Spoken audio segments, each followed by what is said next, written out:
balimaw ani ɲankuma alisa an bɛ den ladamu okumu kɔnɔ n'o ye éducation préscolaire ye y'a dɔn an y'a fɔ aw ye k'a fɔ éducation préscolaire anw ka baara ɲɛsinnen bɛ den labɛnni de ma ka den labɛn ekɔliso kama o okumu na an bɛna baara min kɛ ka yira aw la bi o bɛ tali kɛ natali ye ni dɔw ko a ma ko ɲɛgɛn o de kan dessin ye baara ye den ladamuso kɔnɔ min nafa ka bon kosɛbɛ kosɛbɛ i y'a dɔn komi n y'a fɔ cogoya min na anw ka baara bɛɛ bɛnnen bɛ den labɛnni de ma ka bɛn ekɔli baaraw ma misali la anw tɛ sɛbɛnni kɛ an tɛ den dege sɛbɛnni la den ladamuso kɔnɔ an tɛ den dege kalanijɛ la den ladamuso kɔnɔ an bɛ ɲɛbila baaraw de kɛ min b'a to den mana don lakɔli la dɔrɔn a baara bɛ nɔgɔya a bolo wa dessin bɛ tali kɛ o labɛnni de la dessin bɛ den labɛn sɛbɛnni de la dessin an b'a kɛ ni nafa fɔlɔfɔlɔ ye min ye den bolo kolomisɛnnin ninnu a b'olu labɛn sɛbɛnnikɛminɛn o minɛcogo la n'an k'o ma ko instrument scripteur o bɛ se ka kɛ biki ye i y'a dɔn sɛbɛnni bɛ kɛ ni biki de ye ekɔli la dessin an b'a kɛ ni crayon ye den ladamuso kɔnɔ o tɛmɛnen kɔfɛ ni pour que denmisɛnnin ka se ka dessin kɛ f'a ka se tiriw ci cogo la a ka se koriw ci cogo la k'olu dilan k'u fara ɲɔgɔn kan ka kɛ an b'a fɔ minnu ma ko figure géométrique sawuraw ka sawuraw kɛ o figure géométrique ninnu an bɛ fɛn minnu dessin a ka ca an bɛ olu de fara ɲɔgɔn kan o bɛ bɛn fɛn dɔ ma ka kori n'an k'o ma rond figure géométrique la an b'a fɔ cercle don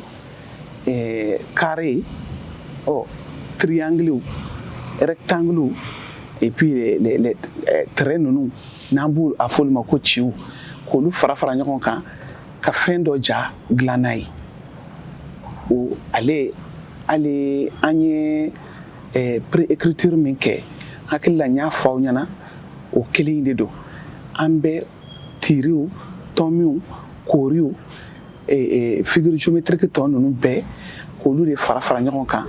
o bɛ siginiden dɔw di o bɛ jateden dɔw di o bɛ daɲɛw di o bɛ kaɲɛw di fo ka taa den labɛn kosɛbɛ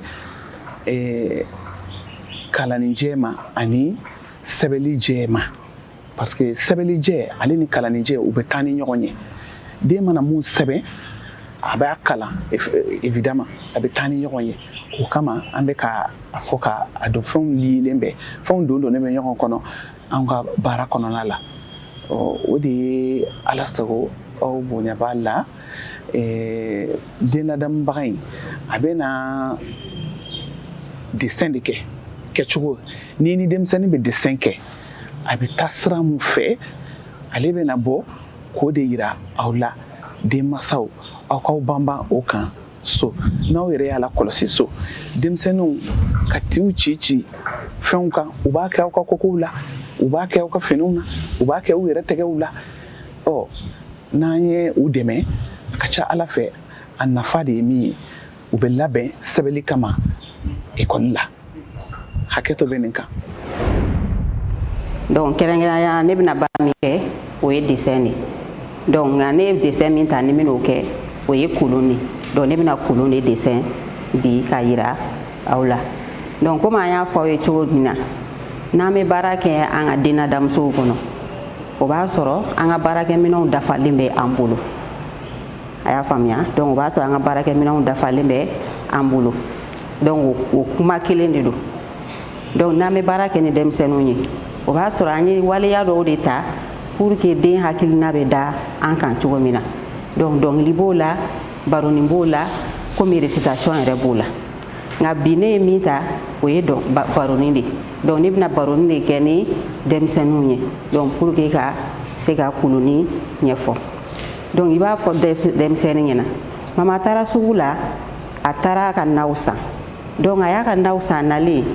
a y'i sigi k'a ka jaba wɔrɔ donc a y'a ka jaba wɔrɔ min kɛ a ye jaba kɛ fɛn dɔ kɔnɔ ni k'a susu donc i bɛ sɔrɔ ka denmisɛnnin ɲininka ne ko mama y'a ka na kɛ mun de kɔnɔ donc denmisɛnnin b'a f'i ye mama y'a ka na kɛ kolon de kɔnɔ donc i bɛ barafuba fɔ a kun donc i b'a tanto donc n'i y'a tanto sisan i bɛ sɔrɔ ka denmisɛnnin ɲininka ne ko an bɛ baara kɛ kolonin min na ne ko e bɛ se ka kolonin dɛsɛ wa e bɛ se kolonin dɛsɛ cogo la denmisɛnnin b'a f'i ye ayi ne tɛ se kolonin dɛsɛ cogo la donc i b'a fɔ denmisɛnnin ye donc sisan komi e tɛ se kolonin dɛsɛ cogo la donc ne bɛna kolonin dɛsɛ donc e bɛ a lajɛ i y'a faamuya donc i b'a fɔ denmisɛnnin ye donc n'an bɛ kolonin dɛsɛ an bɛ kolon dɛsɛ cogo min na an bɛ kolon da kɛ donc n'an y'a da kɛ an b'a kɔnɔla kɛ an bɛ sɔrɔ la ka a sen kɛ n'o y'a sigila ye a y'a faamuya donc sisan nɔ i bɛ sɔrɔ la ka lakɛrɛ ta i b'a fɔ denmisɛnnin donc sisan n bɛna kolonin de dɛsɛ donc n bɛna kolonin dɛsɛ yɔrɔ n y'a f'i ye toujours n'an bɛ kolonin kɛ an bɛ koori fɔlɔ de kɛ donc an bɛ koori fɔlɔ kɛ donc nin ye koori ye n'an tilara koori la an bɛ cɛmancɛ kɛ n'o y'a kɔnɔla ye donc an b'o daminɛ yɔrɔ jumɛn na o bɛ kɛ ni terrain jɛngɛnen 2 ye donc an b'o daminɛ koori kolon dagolo kinibolo numanbolo fɛ ni k'a ci ka jigin duguma numanbolo fɛ kinibolo fɛ donc n'o bɔra yen kolon dagolo 2nan donc an bɛ lakɛrɛ da yen ni k'a ci ka jigin duguma numan fɛ donc o y'an ka kolon kɔnɔla ye donc n'an y'a kolon kɔnɔla kɛ sisan a tɔ tora an ka kolon sen de ye sisan n'o y'a sigila ye donc sisan an ye terrain min kɛ donc an bɛ terrain fɔlɔ in an bɛ terrain jɛngɛnen kɛ o fana la ni ka na n'a ye numan fɛ n'o bɔra yen terrain 2nan an bɛ terrain règle lakɛrɛ da yen ni k'a ci ka jigin kini fɛ donc o la an bɛ sɔrɔ la k'an ka kolonin datugu donc i bɛ sɔrɔ la k'a fɔ denmisɛnnin donc sisan nin de y'an ka kolonin kɛcogo ye donc sisan nɔ komi an y'an ka kolonin kɛ donc o b'a n'i tilara nin na tuma min na i bɛ sɔrɔ la ka fɛn di denmisɛnnin ma ani crayon donc i bɛ sɔrɔ k'a fɔ denmisɛnnin komi ne ye nin dessin sisan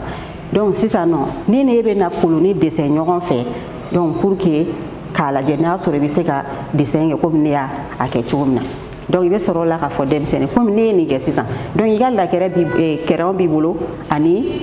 feuille donc sisan i b'a fɔ denmisɛnnin ka n'a kɛ fɔlɔ ni a lajɛ donc sisan i b'a fɔ sisan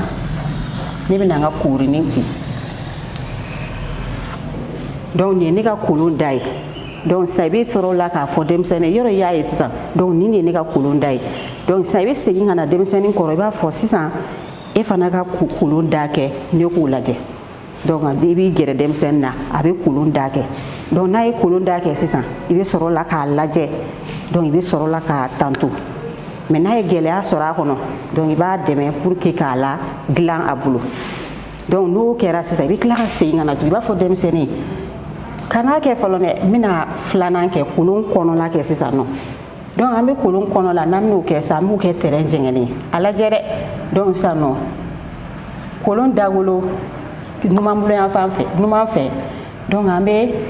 lakɛrɛ da yen ni k'a ci ka jigin duguma kini fɛ donc n'an tilar'o la sisan i bɛ na denmisɛnnin kɔrɔ i b'a fɔ sisan ne ye terrain min ci sisan terrain jɛngɛnen min ci sisan donc e fana k'o ɲɔgɔn kɛ i b'i jɔ denmisɛnnin kɔrɔ a b'o kɛ n'a y'a kɛ donc i b'a tanto i bɛ bravo fɔ a ye i b'a fɔ c'est très bien o ɲana donc i bɛ tila k'a fɔ tuguni a lajɛ tuguni an bɛna terrain 2nan fana kɛ terrain jɛngɛnen 2nan pour que k'an ka kolonin kɔnɔla kɛ donc kolon dagolo fankelen dɔ in donc i bɛ terrain jɛngɛnen kɛ ka jigin ka na numan fɛ donc n'o kɛra i bɛ gɛrɛ denmisɛnnin na tuguni i b'a lajɛ tuguni ko i ye min kɛ sisan donc a k'o ɲɔgɔn kɛ donc a b'o fana ɲɔgɔn kɛ donc i bɛ a tanto i b'a fɔ c'est très bien o ɲana mais n'a ye gɛlɛya sɔrɔ a kɔnɔ i b'a dɛmɛ pour que k'a latilen a bolo sisan n'o banna i b'a fɔ sisan komi an ye kolon kɔnɔla kɛ sisan a tɔ tora kolon sigilan de n'o y'a sen donc sisan nɔ an bɛ tɛrɛn jɛngɛni wɛrɛ kɛ ka na numan fɛ donc o kɛra sa i bɛ tila ka segin ka na toujours i bɛ segin ka na denmisɛnnin i b'a fɔ hɔn sisan n ye min kɛ donc e fana k'o ɲɔgɔn kɛ sisan donc a b'o fana kɛ n'a y'o kɛ i bɛ baravo fɔ a kun c'est très bien o fana ɲana donc sisan an bɛna dɔ wɛrɛ kɛ tuguni o fana ye tɛrɛn jɛngɛni wɛrɛ ye mais cette fois-ci Zeyina o bɛ taa kini fɛ donc sisan o kɛra donc n'o kɛra sisan nɔ i bɛ sɔrɔ k'a fɔ sisan a tɔ tora an b'an ka koloni datugu sisan nin ne y'an ka koloni sen n'o y'a sigilan ye donc sisan n'o kɛra n'i tilar'o la pewu i bɛ sɔrɔ ka denmisɛnnin wele a ka na ni a ka fɛn ye a ye dessin kɛ min na i b'o lajɛ donc n'i y'o lajɛ sisan i b'a fɔ hɔn sisan ne ye n ta kɛ e yɛrɛ y'i ta kɛ sisan an ka da ɲɔgɔn kɔrɔ an k'a lajɛ i b'a fɔ ɔhɔn sisan an ka koloni dagolo lajɛ e ta filɛ nin e ta ni ne ta donc a la jumɛn ɲana donc sisan n'a sɔrɔ min difficulté bɛ min na u b'o yira i la donc i bɛ sɔrɔ o la k'o labɛn donc n'o bɔra yen sisan i bɛ sɔrɔ o la k'a fɔ sisan yan y'an ka koloni kɔnɔla ye donc sisan an b'o fana lajɛ ɲɔgɔn fɛ yala a ɲana wa donc an b'a a lajɛ donc n'i y'a sɔrɔ gɛlɛya bɛ yɔrɔ min na an b'o dilan ni ɲɔgɔn cɛ pour que o ka se ka ɲa donc après an bɛ sɔrɔ la ka a sen kɛ n'o y'a sigilan ye donc i bɛ tila k'o fana lajɛ a b'a fɔ hɔn an ka lajɛ ɲɔgɔn fɛ donc sisan yala a senni o a ɲana wa donc denmisɛnnin b'a f'i ye a ɲana i b'a fɔ voilà c'est très bien donc sisan n'an b'an ka koloni kɛ an b'an ka koloni kɛ nin cogoya in de la i y'a faamuya wala denmisɛnnin b'a fɔ voilà donc sisan koloni i ka koloni ɲana c'est très bien i b'a tanto k'a tanto fo ka courage don a la donc sisan ne bɛ min fɔ denmansaw ɲɛna n'an bɛ denmisɛnnin dege baara la an t'an pɛrɛn-pɛrɛn denmisɛnnin kunna an t'a bugɔ an t'a nɛni an t'a kɔrɔfɔ bari denmisɛnnin de don donc a bɛ se ka kɛ siɲɛ fɔlɔ la i bɛ nin kɛ a b'a faamuya n'a m'a faamuya c'est pas la peine i k'a bugɔ ou bien i k'a kɔrɔfɔ donc siɲɛ wɛrɛ aw bɛ tila ka segin a kan pour que a ka se k'a faamuya donc ne tun bɛ min fɔ aw ɲɛna donc o de ye nin ye donc siɲɛ wɛrɛ an bɛna dɔ wɛrɛ kɛ donc hakɛto b'a kɔnɔ.